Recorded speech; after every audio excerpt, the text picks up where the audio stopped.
Real Madrid have finally gotten their man, and they're flaunting him to the entire world. Following the expiration of his contract with PSG, Kylian Mbappe joined the Spanish champions on a free transfer in the 2024 transfer window, after he signed a 5-year contract with the club, which should keep him at the Bernabeu until 2029. Following the announcement of his signing on social media, Mbappe called Real Madrid the club of his dreams, and said the move was a dream come true for him. He was announced on the 16th of June to a packed full Santiago Bernabeu, and expectations, just like the cheers in the stadium that day, were super high from the club, the fans, and even his new teammates. Now, if you're a Real Madrid fan, this might not be what you want to hear, but the reality is that there's a huge chance that Real Madrid will end up regretting putting pen to paper on the Mbappe deal. Chill guys, before you ask for my head on a platter, just be patient and watch this video till the end and you'll see why I say so. So first, you might think there was no risks with signing as Mbappe was a free signing, but a lot of money was spent by Real Madrid to bring the French attacker to Spain. First, he received a sign-on bonus of 150 million euros, which is a higher amount than Real Madrid has ever paid in transfer fees for any player in their history. On top of that, they instantly made him the highest paid player at the club, as they've agreed to pay him a wage of a little over 600,000 euros every week. For context, Vinny Jr. and Jude Bellingham both earn only a little over 400k euros. So, considering he now has a 5-year contract with the club, Kylian Mbappe is expected to earn close to 157 million euros throughout his time at Madrid. Add to that his bonuses, and we're talking about an investment that's worth over 300 million euros. So no, this was not a zero-risk signing as many folks think. A lot of money's been spent to make this transfer happen. Therefore, there are a lot of expectations of the player, and everybody needs it to work. But all that pressure alone may just be too much for Kylian Mbappe, and it just might affect how he performs for Los Blancos. This might sound like a crazy thing to say, because Mbappe has shown that he is a top player, doing it on the biggest stages including the World Cup final. But Euro 2024 showed that he is human after all, and pressure does get to him. You see, Euro 2024 was his first major tournament as captain of the France national team, so he went in with more responsibilities than he's ever had to shoulder, and he didn't exactly live up to expectations. He didn't score a single goal from open play in 5 games, and was unable to drag France into the final even though they went into the tournament as clear favourites. Also, his performances at the Euros have got fans asking if the 25-year-old is already on a decline. He's no longer as electric as he used to be when he was younger, and he even admitted that he no longer makes those dashing runs he used to make a few years back, explaining that it's because the team no longer has a player like Paul Pogba who could always find him with accurate long passes from anywhere on the pitch. And guess what? That profile of a player doesn't exist at Real Madrid either, at least not anymore. Toni Kroos has just retired from professional football, which means that from the new season, Madrid will likely be playing with a midfield of Valverde, Tchouaméni and Bellingham, none of whom are exactly known for their long passes to running attackers. So, don't expect to see those electric sprints from Mbappe so often. And sadly, if you take the runs out of the Frenchman's game, he starts to look a little more ordinary. Another reason Real Madrid might regret signing Mbappe is because of how long they've waited for him to come. The club have wanted him since 2017, but only just got him in 2024. That's 7 whole years of chasing the same man summer in, summer out. Now that they finally got him, expectations will be much higher than they should be, and that could lead to disappointment and regret. It could also lead to a lack of patience from the fans. Mbappe rejected the club a couple of times.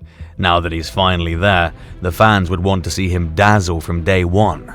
If he has a slow start, they could lose patience and start calling for his head, and that could add even more pressure to what he must already be feeling. And there's also the obvious reason for Vinny Jr. having developed into one of the best players in the world. Years back, one could understand the desperate need for Mbappe, but over the last 2 or 3 years, Vinny's grown to become the best left winger in the world, perhaps even better than Mbappe. So it begs the question, was the Mbappe signing even necessary? In the past, we've heard Mbappe complain when he's not deployed on the left wing, both at PSG and in the France national team. But with how good Vini's proven to be on that left wing, this might cause a whole big situation, especially because none of these two guys can sit on the bench. Will Ancelotti play Vini centrally or on the right to accommodate Mbappe? Will Mbappe be forced to accept the centre-forward role, which he's not a big fan of? Will both Vini and Mbappe somehow be deployed on the left, as we saw Ancelotti do with Vini and Rodrygo on a couple of occasions last season? So many questions that need to be answered. Now, while we don't doubt that Carlo Ancelotti, with all his experience and tactical expertise, will find a solution to this apparent problem, there's a likelihood that whatever decision he makes will leave at least one of these players unhappy.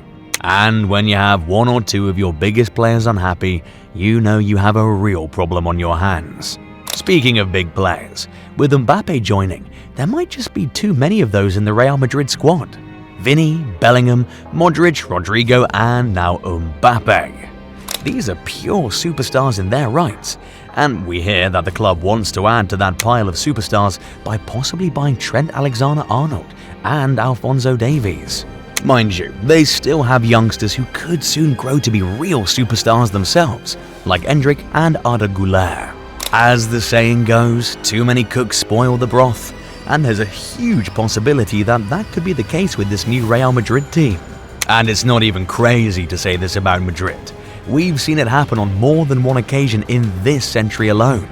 In the early 2000s, Florentino Perez first implemented his unique Galacticos policy of assembling the best players in the world. He famously spent significant sums on Zinedine Zidane, Luis Figo, David Beckham, Ronaldo, and Michael Owen. But he ended up having regrets because the team didn't enjoy as much success as he hoped a team of world beaters would. Yes, they were a hit commercially and earned the club a lot of money, but they didn't achieve a lot of success on the football pitch.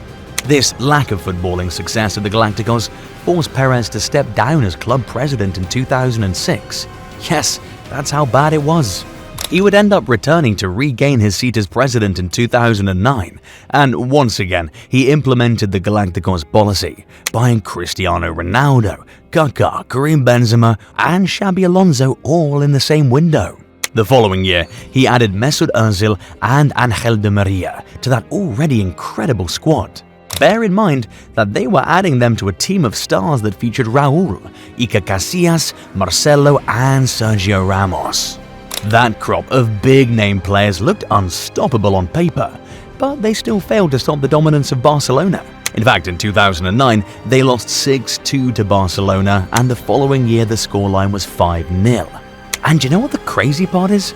Real Madrid's domination of Europe didn't start until that star-studded team was dismantled. Ozil, Kaká were all sold before the club won the Champions League in 2014, while Di Maria, Casillas, and Xabi Alonso left before the famous three-peat started. So, you see, historically, Real Madrid have not been their best with a star-studded team, so they might come to regret spending all this money to get Mbappe when they already had the best team in the world, which just won the double of the UEFA Champions League and La Liga. One would think that Real Madrid would have been better off going for balance by looking for a striker to replace Benzema. Yes, they have Endrick coming in, but he's still a kid and might not yet be ready for the biggest stage. So, signing a top striker would perhaps have given the team a better balance than Mbappe will bring. And let's not forget the small issue of Kylian Mbappe's big ego. He always has to be number one wherever he goes. We saw how he clashed with Neymar and even Messi while he was at PSG. He infamously fought with Neymar over penalty responsibilities on the pitch, and also once refused to join an attack out of annoyance because the ball was passed to Messi instead of him. Even in France, when the team imploded after their early exit at Euro 2020, once again Mbappe was at the center of it. So, you could say he has a history of rocking dressing rooms, which means it's something Real Madrid certainly must look out for. I mean, what happens when Vini grabs the ball to take a pen, or when, during an attack, Rodrygo passes the ball to Bellingham instead of Mbappe? There are big personalities in the Real Madrid dressing room now, so don't expect everyone to always bend over for Mbappe. And if anything happens and one of the players decides to step up to Mbappe over any issue at all, it could lead to a division in the dressing room, and that almost always affects performance on the pitch, no matter how good the team is. And this is not us trying to make Mbappe into a villain of some sort. No, not at all. It's just a common theme when there are big personalities in a dressing room. We saw a fallout between Beckham and Ferguson at Man United back in the day, a fallout between Zlatan and Pep at Barcelona, between Pogba and Mourinho at Man United, and we saw a division in the Man United dressing room after Ronaldo fell out with Erik ten Hag. We're not saying that Mbappe's a villain who'll destroy everything in Madrid. History just tells us that this is something one must look out for in a team after a big player's signed. And Mbappe is arguably the biggest of the lot on the globe right now. And before you say none of that can happen when Carlo Ancelotti's in charge, just remember that the same man lost the dressing room just before he was sacked at Bayern Munich. So he's not immune to things getting ugly under his management as many might think. But if we're being honest, Kylian Mbappe will likely score loads of goals for Real Madrid. He's just that good. But even if that happens, there could still be some regrets if he somehow hampers the growth of Vinny Jr. Having watched him go from being a bad finisher and being written off by the fans and even his teammates to being regarded as one of the best players in the world and contesting for this year's Ballon d'Or. So, if Mbappe's presence in the team causes Vinny's output or relevance to reduce, then some fans might begin to wish the Frenchman was never signed in the first place. Finally, even if Mbappe does everything right on an individual level, regrets could surely still come if the team doesn't enjoy as much success as they have in the recent past. Without Mbappe, Real Madrid have won the Champions League and even completed the double twice in the last 3 years. They would expect that signing Mbappe will elevate them to a different level, perhaps completing the European treble for the first time in their history. So, for example, just winning the league title or the domestic cup will not be termed a good season, even if Mbappe scored 100 goals on the way. It's just like how it was at PSG. Before Messi joined, PSG dominated the French league and even got to the final of the Champions League. The fans were looking up to a player of Messi's caliber to take that a step further, to achieve something they'd never managed in their entire history. But that didn't happen, and they weren't pleased. It didn't matter that PSG won the league in both years when Messi was there, and it also didn't matter that Messi got 66 goal contributions in the league and the Champions League in just 2 seasons alone. He didn't help them get that step further by winning the Champions League, so the fans weren't happy with his signing, and they showed it by booing him in the stadium and even protesting him outside of it.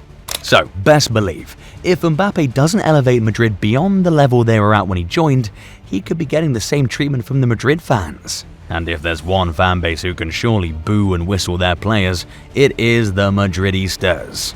No matter your status at the club, if Real Madrid fans are not happy with you, they won't hesitate to let you know. So, Kylian Mbappe will surely have to bring his A-game from the very beginning if he wants to avoid all the smoke.